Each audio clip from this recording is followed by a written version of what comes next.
Ahoy there, mates. Welcome aboard the VHS Pirate Ship. I'm Captain Adam, and welcome to Captain Adam's Show and Tell, the no frills, no thrills way to get your fill of chill. It's a nice little relaxing video where I show off some of the things in my collection. Today, I'm going to be showing you my Warner Home Video collection, well, early Warner Home Video collection. And of course, early Warner Home Video means the clamshell, which they were very famous for, one of the purveyors of the clamshell VHS packaging design.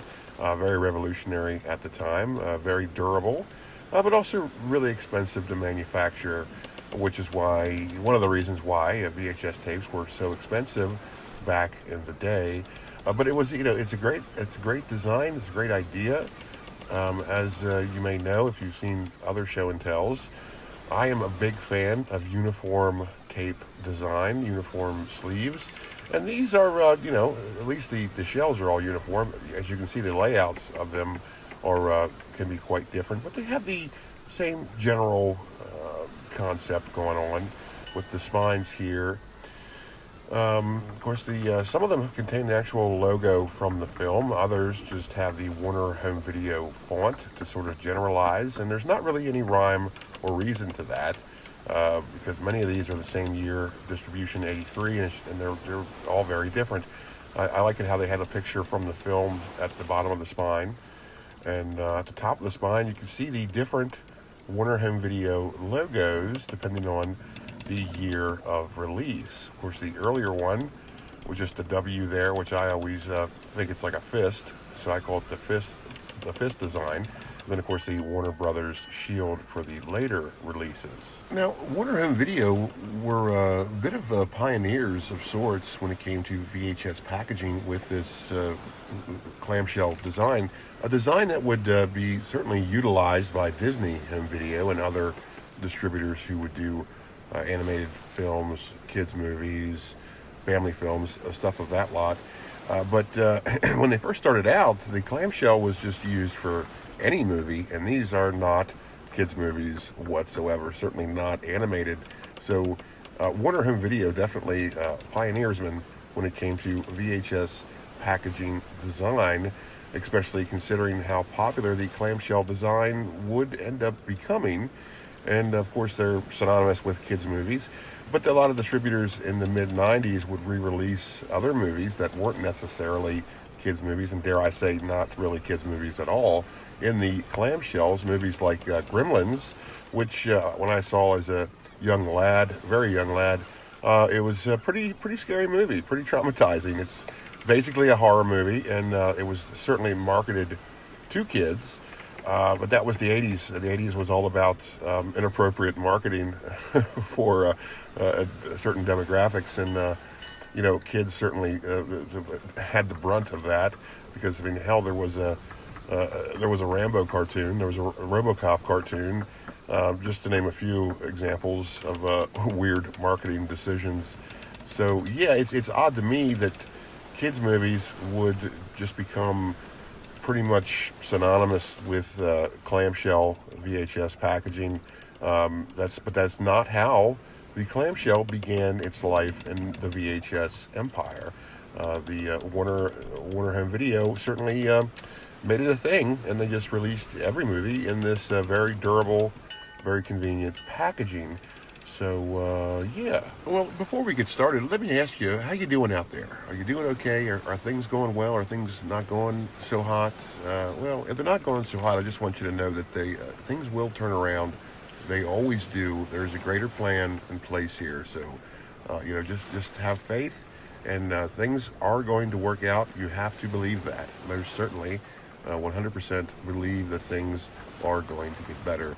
And I certainly hope, I just certainly hope you're doing well out there. And if you're not, well, you have my sympathies, and just know that things are going to turn around for you at no time at all.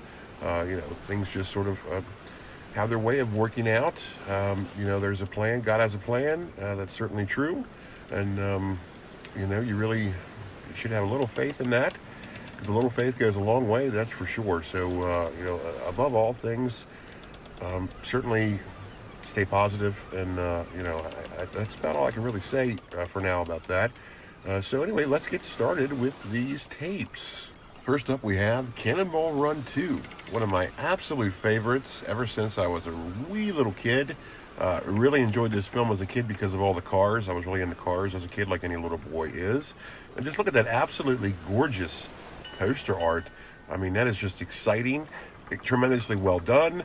It just really makes you want to watch this movie. It's a fun movie. If you haven't seen it, I mean, I don't know why you wouldn't have seen this film, but if you haven't seen it, definitely check it out. Look, I mean, Bigfoot, the monster truck, makes a cameo in it, so that's definitely a reason for any little boy, no matter what age, to watch this film. Yes, one of these things. I just totally had to have it. I remember seeing this on the video store shelf. This packaging, and just being really attracted to it. I mean, why not? What's not to love about this? Look at that. It just screams nostalgia. Absolutely fabulous tape. And that is another thing that's so appealing about the early Warner Home Video collection, is the fact that they are so nostalgic. I mean, just their aesthetic is just so riddled, I should say, with nostalgia, and it just really makes you think of the olden days as they are now. It's funny when you say olden days, you think of stuff in like the 1800s, but I mean, really, the olden days now is like the 80s. I mean, it's just how it is. Time moves ever forth, and nothing we can do about that. All we can do is be blessed in our memories, our fond memories we have, like everything, all of our experiences, that really adds up to this exact moment and beyond. So it's just it's nice to look back fondly on these times, and I really hope you're able to as well. I know everybody's situations were always different, so hopefully the olden days brings back good memories to you. So, and to me, that's what the early Warner Home Video is good memories. It just reminds me of just very sentimental times, and the older I get, the more sentimental I am about these times. So I'm a big fan of nostalgia, certainly am. And these tapes, the video library of Warner Home Video, I mean, it's just totally nostalgic. So, but let's move on. Up next, we have Caddyshack, another classic. But I gotta tell you though, I'm not that big of a fan of this movie. I sort of think it's definitely overhyped. You always hear about it being so hilarious and all that. I mean, and while it has its funny moments, but all in all, I just I don't know. I just not really into this movie very much. But I do like it. It's fine. I just don't see what the big to do is about it. But that's okay. That's just how it is. The Warner Brothers would do this thing where their cassette labels, some of them would be black, some of them would be purple. This is a purple one. I haven't really gotten into the difference between the purple and black cassette labels, but I know there is, and there certainly it certainly affects the value of that. So I'm not entirely sure about that. That's an aspect of VHS collecting I haven't really delved into completely yet. So I'm just going to leave it at that. I'm happy to have this. Came across it, had to have it, because it is a classic. Even though I don't particularly like it, still a classic. I just don't see why it's so well renowned. That's all I can really say about that. But it is nice because it's one of the only movies about golf. The only other one I can think of is Tin Cup with Kevin Costner and René Rousseau. I don't particularly care for this film, but I do enjoy it. I do appreciate that it exists. I should say that. So anyways, let's move on. Speaking of classics, up next we have Police Academy 2, their first assignment. I'm okay with this movie. Certainly nowhere near as good as the first film. I'm a big fan of the first film, and in my opinion, really, the first film is all you need to see, because the sequels would certainly digress as they went on. A lot of them just aren't that good. I mean, by the time you get to the fourth one, why are you still watching these movies? I mean, did they have 9 of them? Was there 9 Police Academy films? I'm not entirely sure. I know they're up there, but I'm okay with the third one, but the fourth one, just kind of stopped watching after that. This is an ex-rental copy from Kokomo Video. Please rewind. They didn't even have their own stickers. They just made their own little labels. How industrious So yeah, this is one of those, again, it's like I just certainly had to have it. Didn't cost very much. I just really wanted the Warner clam. And interesting about the Warner clams is their layout would always be seemingly different. They're uniform but different. And again, there's no rhyme or reason to it. Doesn't seem like it matters what year they were released. It just, as you can see, like the logos are different. Just the layout, the size of the poster, in comparison to the frame. They just, a lot of differences between them, and I can't really figure out what the purpose of that is. There doesn't seem to be any pattern to that. So, because usually, a company would change their layout design depending on, what year it was. They would just change their mind one year and do something different. But this is like, some of these are the same year and they're totally different. But, that's just what it is. Makes it a lot more interesting for True. So, yes, let's move forth. With Firefox, jumping from comedies to action drama, Firefox, Clint Eastwood movie that a lot of people sort of, they sort of forget about in view of the Dirty Harry films and all of his westerns. But Clint Eastwood did, a ton of movies, but many of them are just sort of, I don't want to say lost to time, but just many of them are just sort of glossed over. This one, if you ever want to see Clint Eastwood fly a fighter jet, here is your chance, because that is basically what it is. I think it's a pretty decent film. The dogfight at the end, the plane fight at the end, goes on a little bit too long, which you wouldn't think was a thing, but somehow they pulled it off. Where it's just like, okay, let's reel this in a little bit. But yeah, Firefox, another movie, came across it, just had to have it. In fact, with all the Warner clams, I sort of just want to get them every time I come across one. I just sort of like have to have them no matter what the film is. I just find myself wanting to collect as many of these as I can because they just look so good on a shelf. That might be silly. Again, there is a fine line, which I say again, I brought it up in the last episode. There is a fine line between being a hoarder and being a collector. So yeah. I imagine any minute now I'm going to cross over, but yeah, for now we're doing okay. So let's move on. And here's another Clint Eastwood movie that isn't talked about hardly at all. Maybe you've never even heard of it. I know I haven't heard of it till just last year. City Heat, where it's Clint Eastwood and Burt Reynolds, a 30s action comedy starring an 80s action team, because it does take place in the 30s. It's about gangsters and all that stuff. Wasn't very impressed with this film. It seems like there should be a lot more going on in it than there is, but not really. I just didn't really, wasn't very interested in this movie, but that's how it goes. Everybody has their opinion. Everything is subjective, that's for sure, but it's all about new experiences and trying things and just giving them a shot, because this could have been a decent film. Who knows? I could have really enjoyed it. I wouldn't know unless I didn't watch it. But definitely, give it a shot. It's interesting to see Eastwood and Reynolds in the same movie.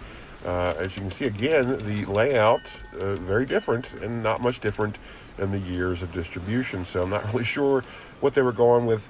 Sometimes they would go with the poster from the film. Sometimes they would just go with just a picture from the film and the normal Warner Home Video font.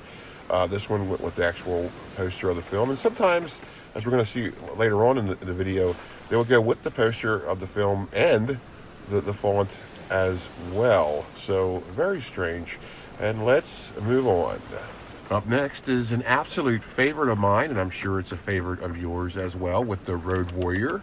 Of course, the sequel to Mad Max, and this was called Mad Max 2. Outside of the U.S. when it was released in theaters. I'm not sure if it was released on VHS as Mad Max 2 across the pond or not.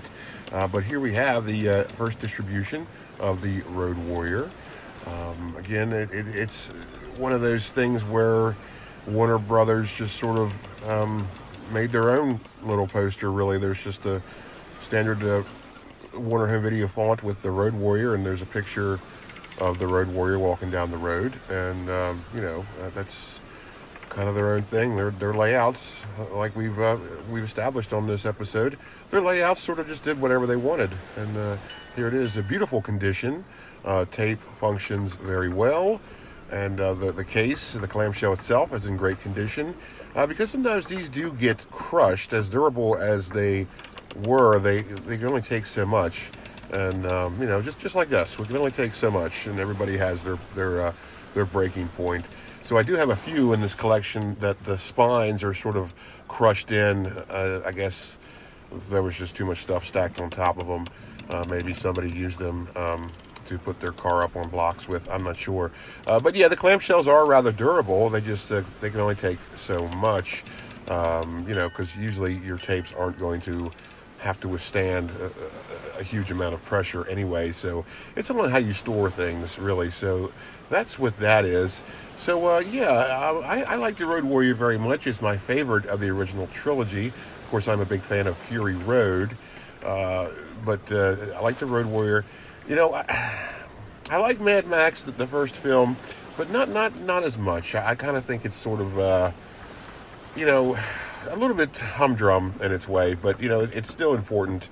It certainly sets up everything else. And I'm also a big fan of Beyond Thunderdome, the third movie, because that movie is just completely insane. I mean, it's just a lot going on, and they did it really well. I'm a big fan of it. So, yes, anyways, let's move on to what is my favorite Mel Brooks film outside of Spaceballs, Blazing Saddles. And here we have a good example of what I was talking about earlier, where Warner Home Video used the poster, but then also just used their normal title font as well. And a lot of people forget this actually had a subtext or alternate title. It was called Or Never Give a Saga an Even Break.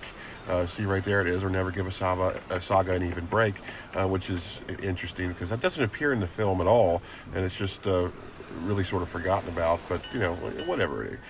Really great packaging. This is another one that's in really, really gorgeous condition. What's the years? That's an 83. What did that say? Yes, this is an 83. Gorgeous tape, excellent condition, excellent working condition as well. The clamshell is in great shape. This was a thrift store find, believe it or not. And obviously, when I come across Warner Home Videos in the wild, I certainly pick them up, no matter what they are, because the price is usually always right. This was only 50 cents, I think. And here we have a comparison, what I was speaking about earlier, just the difference between the formats. Just something zany Warner Home Video would do. I suppose it was really on what they felt like doing with the layout. So there's just no rhyme or reason, and I love it for that. And let's move on. Here we have Risky Business, an 80s classic, no doubt, that put Tom Cruise on the map. This was one, I don't remember how I obtained this one. I think it was another thrift store find. The interesting part about the Warner Home Video clamshell, and maybe every clamshell that had the laminate over top of it, is it would just sort of wrinkle over time, just depending. And here's another, the purple. It's a purple label. Again, one of these days I'll dig into the mystery of the purple versus the black label of Warner Home Video cassettes. But there we have Risky Business. The original poster just takes up the entire cover of the clamshell. They didn't bother with their Warner Home Video font thing. They just put the poster right on it and said, there you go. So that's what that is. And admittedly, I have yet to see this film all the way through, so maybe I will crank this bad boy up sometime soon. But for now, let's move on. Let's get into some horror with Horror of Dracula, the Hammer Films Dracula movie, or I should say one of them. This is what pretty much started Christopher Lee as Dracula. So this one, again, they just went with the entire poster, no Warner Brother font. They just said, here you go. This is what does that say? Gosh, I can't read. I need glasses. This is 83, another 83. Like I said, I have a lot of 83s in this collection. Ex-rental copy. As you can see, the Please Rewind label there, and this just I don't know what's up with that label. Another purple cassette label from Warner Home Video. I got to tell you, I wasn't too big of a fan of this film as a Dracula movie goes. I mean, it was all right, but it was just not as I don't know. It wasn't as flavorful as I thought it would be, but that's okay. Not everything, everything is subjective. And interesting enough, I don't. This is the only horror film I have in my Warner Home Video collection, or early Warner Home Video collection. And they did a lot of horror.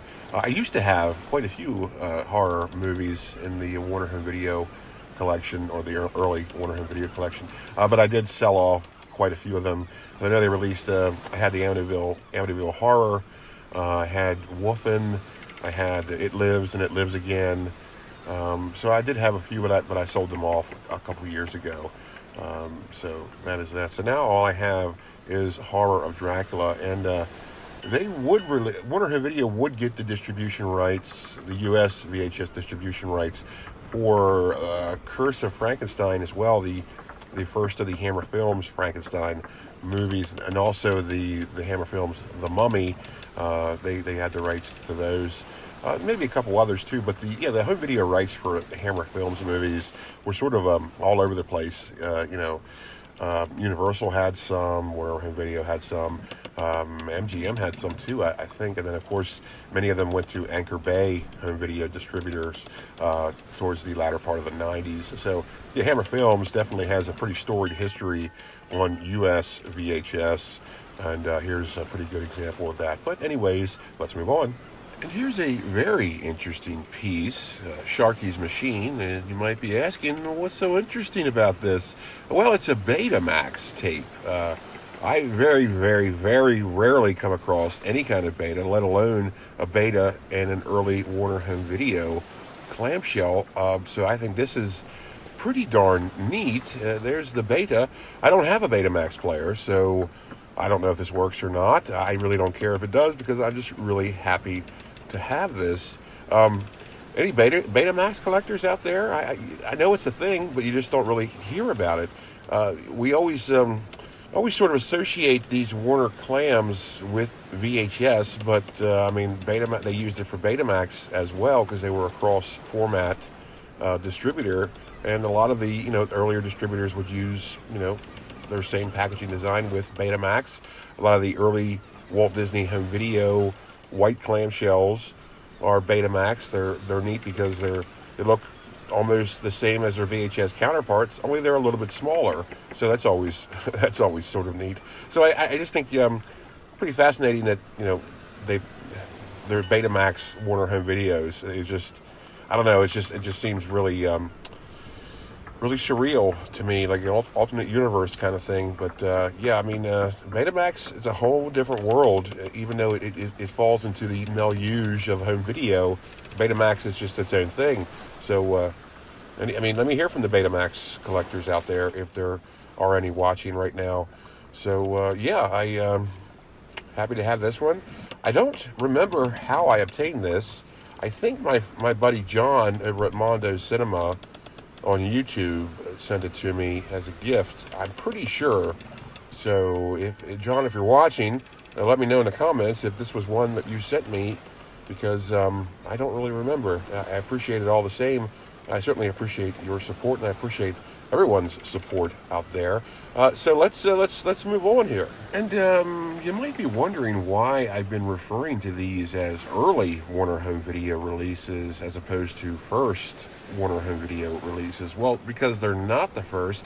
The first line of the Warner Home Video library was these, or were these, I should say. They had their own book box design. Just like they were the purveyors of the clamshell, Warner Home Video were the purveyors of the book box as well. The book box, of course, it's called that. It's its nickname because it resembles a book, because it just opens like that. As you can see, they're not very durable. They are very easily disrupted and broken, which is why they more than likely went with the durable clamshell design. This is like, it's 1980 and before, so this is like really, really, very, very, very early, one of the first VHS designs. So when you come across a Warner Home Video big box, pick it up, no matter what it is, because it's a piece of history. Now, the book box, of course, would eventually be made famous by MGM UA Home Video.